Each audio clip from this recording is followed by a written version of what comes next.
Happy Saturday. We did it. 6 days straight of cardio vlogs. This will be the last one for the week. So you'll see the drawings tomorrow and the winners selected. So I kind of come on here, I have come on here with really a lot not in my arsenal about what to talk about. It did occur to me as I was arriving here, though. I went to a dog park last week with a friend, and she said, well, maybe I shouldn't be here with you because of what you're wearing. I was wearing this shirt at the time, which says Trump 2016, Make America Great Again. And it occurred to me that if we have that, it's a little bit of a paradox, because it's Trump supporters who they proclaim are violent and aggressive, and yet it's always most of us. There's people at every side that have behavioral issues, but I have no desire to combat anyone. I will defend myself, but I have no desire to combat anyone. My political beliefs are mine, and I'm going to advocate for them. And I thought, it's funny that people, if they don't want to be seen with you because of your political affiliations, then they're asking you not to be yourself.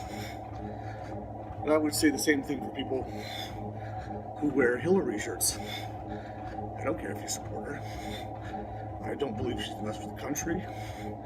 But obviously, if you're wearing a Hillary shirt, you don't believe Trump is best for the country. So it's fine by me. And I feel like if people oppress you for a political belief like that, then, or hold it against you, then there's something very hypocritical about that. Now, that being said, I do have a specific issue with people who take their knee to the national anthem. Yes, they have the right, but if you don't like the country that much, leave.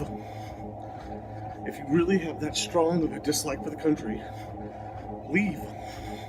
Or if you think there's social injustice against a group and you have money, then give it to people. Don't stand here and advocate, well, there's so much social injustice. Well, go join the police force if you believe they're bad. Go join the police force and be a good cop. Show that they're good cops. Especially celebrities who do that. And they're like, well, cops are bad. Well, sure, there's cops that are bad.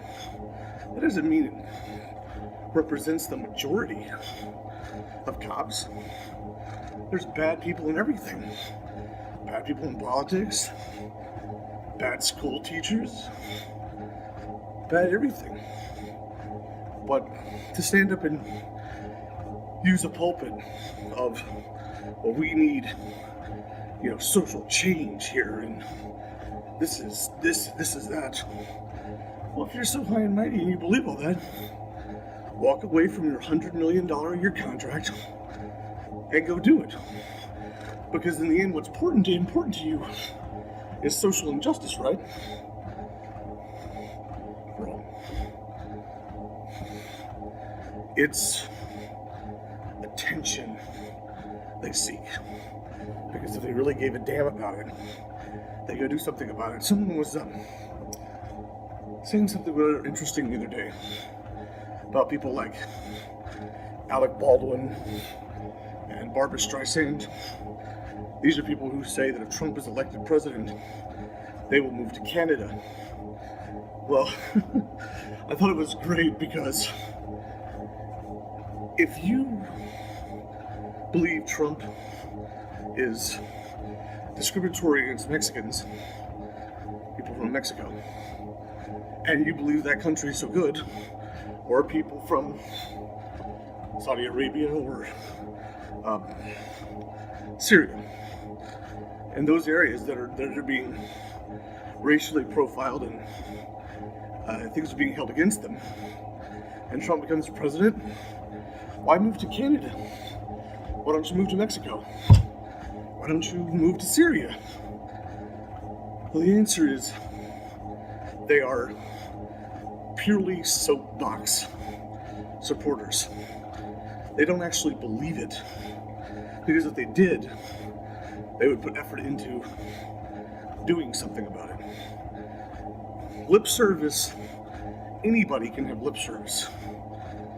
Actions speak louder than words. And I think if you dislike if Trump becomes president, move to Mexico. Show the world and Trump, I love to live among the Mexican people. They're wonderful. They have a great country here. Or Syria. These are great people. Go donate your time and help people who are in Syria who are being persecuted by ISIS and the like, if you really want to help.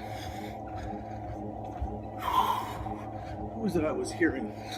Oh yeah, we'll get to that in a minute. Today's trivia question. What do you call a person who advocates the interpretation or planning of economic and foreign policy in relation to events and developments throughout the world? So, I was watching some alternative news sources, and they were talking about the corruption of the Clinton Foundation. So, the Clinton Foundation has something called the Global Initiative. Clinton Global Initiative. And I want to say it was 6 years ago? 6 years ago, maybe longer than that. Might have even been 10. Might have been 2006. When Haiti suffered the tremendous natural disaster. And one half of Haiti was tremendously impacted by it. Destruction, homes, all kinds of bad stuff happened to one part of Haiti. So the Clintons, and through their foundation, set out to raise money. And if I'm remembering correctly, they raised somewhere around $21 billion or something like that. Some massive amount of money. And out of all of that, reports suggest that only 10% of it actually went to solve the problems in Haiti. And they were supposed to be building a hospital. There was like $600 million that they got funding for through donations. Hospital still hasn't been built. Homes that were destroyed that have still not been put back up again. People are still suffering in Haiti. As a matter of fact, there was a man outside of a man from Haiti want to say he was outside of CNN's offices in New York, talking about how bad things were still in Haiti, and the Clintons were full of crap. So interestingly enough, though, in the other side of Haiti, there was a part of these monies that went to rebuild a business center to employ Haitians. One part of that fund. Ben Affleck came out and stood up for it and the whole thing. That's Batman for those who are not up to date on the newest Batman. So he went out and supported this opening of this grand place, got back on his plane and flew away. Well, it turns out that the person who got the contract to build this place through the Clinton Foundation, which reeks of unethical behavior, it was like some ridiculous number of millions of dollars, was Hillary Clinton's brother. And the business was no average business. It was a sweatshop where people work up to 16-hour days and get paid like 50 cents or a dollar for work. So, information is out there. I do think it's true. Information's out there. You just have to look for it. But so, I want to talk about something kind of fun today that happened yesterday. A new movie that's out that I'm planning to see later today. But first, the trivia answer is globalist. So, the Blair Witch came out in 1999 and was a smash success. I can't even remember what they said their budget was, but they made, hundreds and hundreds of times more than what the movie actually cost to produce. So they released a second one. I want to say it was 2003, something like that, called Blair Witch Book of Shadows. And it was a horrible, horrible disaster. Because they went from the mockumentary style, meaning that the Blair Witch originally looked like, and for a long time people bought it, it looked like it was real footage from people who were out in the field shooting that was pieced together because it's what's called the found footage type of movie, meaning it was just discovered because the people who actually shot it disappeared. And that's what happens at the beginning of the Blair Witch. It says, in the original, it says, these three young people set out to do a documentary about the Blair Witch in Burkittsville, Maryland. Burkittsville doesn't actually exist, by the way. But they set out to do a documentary, and a year later their footage was found, but they never were. So, for the longest time, during the initial release, everybody believed that it was real, because they went through a great strategic promotional plan to make you think it was real. They had phony police reports, missing police reports, documentaries about the search for these people, the history they created for the main storyline. They put in effort to make that look real. create phony news videos that were supposed to be set in the 50s, all kinds of stuff. I mean, just very good, very solid. And for a while, people were wondering if it really happened. Until it sort of finally came out that no, it didn't really happen, because all of the actors, the 3 actors in it, went on to make other movies. And they used their real names, Heather, Josh, and Mike. Well, Joshua, I want to say I'm probably wrong about this, but I want to say he went on to do a movie with, what's the guy's name? Robert De Niro. I want to say he did Ronin. I think that's right. Don't quote me. I didn't go through the process of looking up their names or anything. I don't think any of them have really had staying power. But that movie was quite influential to filmmakers, even through today. And really the breakout of a genre of film, of horror film, called found footage. So Book of Shadows came out, and it was completely opposite. It was not portrayed as a documentary of footage. It was a straight narrative. And then they had all these people and possession and all kinds of stuff that just didn't make any sense.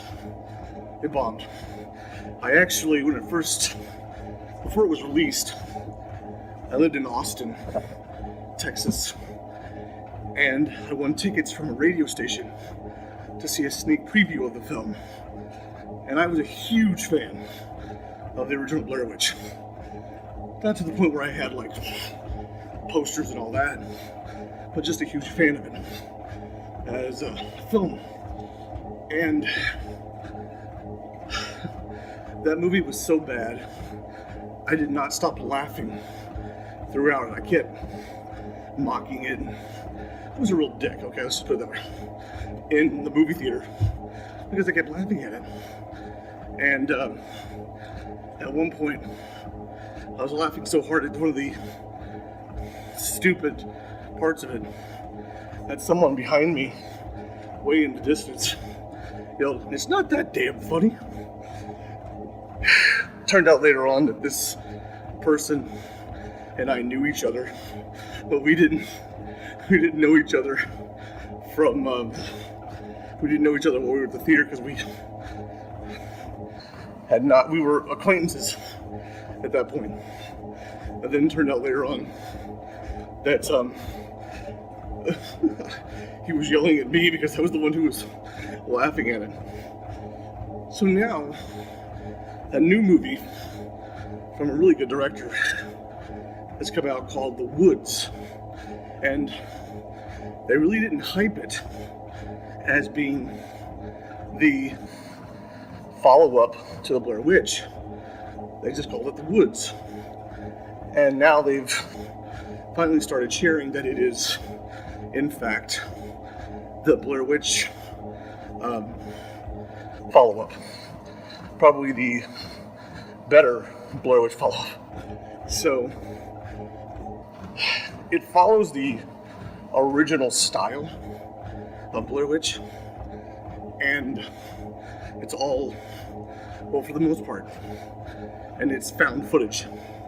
Again, apparently there are some drone shots from overhead to, I guess, give you a feel of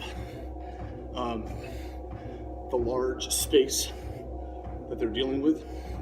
Originally if you look at the documentary for the original film, or not the documentary, but listen to the director's commentary of the original film, where they were shooting was a very small area of wooded area, very small, and they just made it work to look like they were in a larger area. Of course, the big key in the Blair Witch was they were following a path, and then when they decided to turn and go back, the path that they were following was they kept going back to the same place they were before they turned around. So they kept going in circles, and eventually they ran out of food.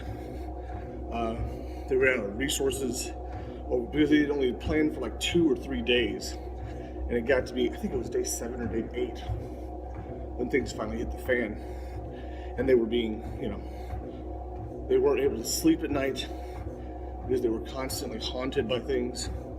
So the new one came out, and it's basically the story of the brother of the female from the first one, and he puts a YouTube video up. This is what I'm hearing so far from reviews, and he gets friends to go with him out into the woods to go and find his sister and find out what happened to her. And then they obviously encounter whatever they encountered. And I hear that the last 10 minutes or 10 to 15 minutes are supposed to be very unsettling, which is awesome because not a lot of horror movies disturb me anymore because I find them really formulaic, and they don't know how to create good tension.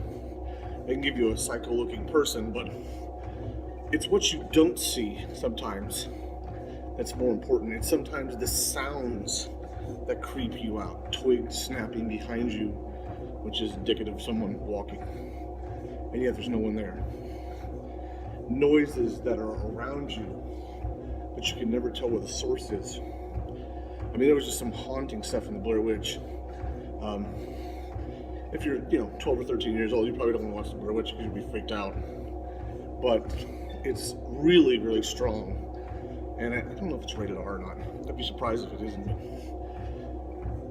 I don't really pay attention to ratings anymore, because I think that's, in most cases, I find ratings are sort of a weird thing. In one movie they'll allow some things, in another movie they won't, and they keep stretching the boundaries of what they'll allow, and then they restrict the boundaries, and then so it just becomes an odd thing.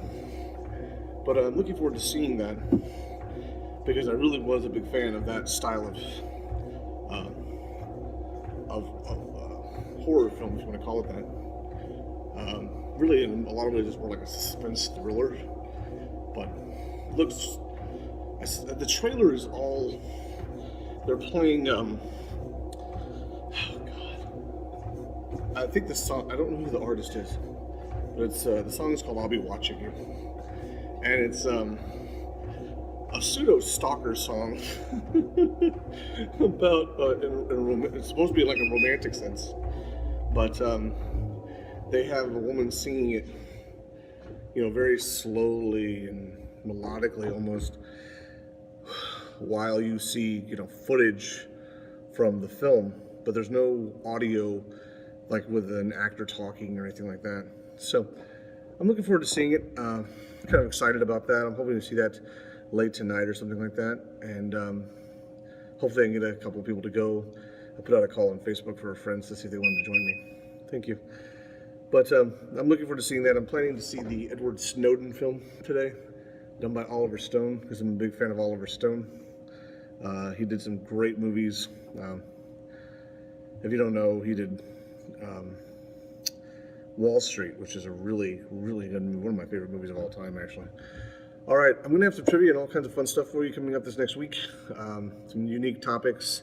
Nothing on politics unless it just really gets intense or something this week, or this coming week. But I'm hoping to do some really fun topics with really interesting sort of trivia of life and the world to share with you.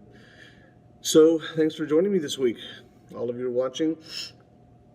And I look forward to seeing you next week. And don't forget, tomorrow night, Sunday evening, there will be a video posted announcing the winners. Now, quick thing before I go. Remember that the rules of the trivia challenge are 3 most significant ones. Number 1, you must be a subscriber. Number 2, you must like the video. Number 3, you must leave a comment in the the answer to the trivia question in the comments section below. So that's the one thing, and the most important part you need to know to get started. I hold comments now so that no one can, read off of their neighbor, so to speak, like a classroom. So like yesterday, I got a great comment from someone. I won't name his name right now, or her name, whatever. But they left a comment, and they actually went out of the way to watch the video. They got the answer, and I'm holding their comment until Sunday. So the bottom line is, by 12 p.m. Central Standard Time tomorrow, which would be like Texas time, Arkansas time, you have to leave the answer to the trivia questions for any of the videos this week. There's no limit for when you can leave an answer. They have to be in by 12 p.m. Central Standard Time on Sunday of every week, because that's when I close it down and then I start shooting the videos to select the winners. So it's a little bit better than normal because you have all week to leave answers to the trivia questions. If you don't get to watch the video one day, you can watch it the next day, and on and on and on. So that's it. If you have any questions, feel free to leave them in the comments down below or private message me on YouTube. Take care of yourself and have a wonderful, wonderful day and wonderful weekend. Have a party. Be well.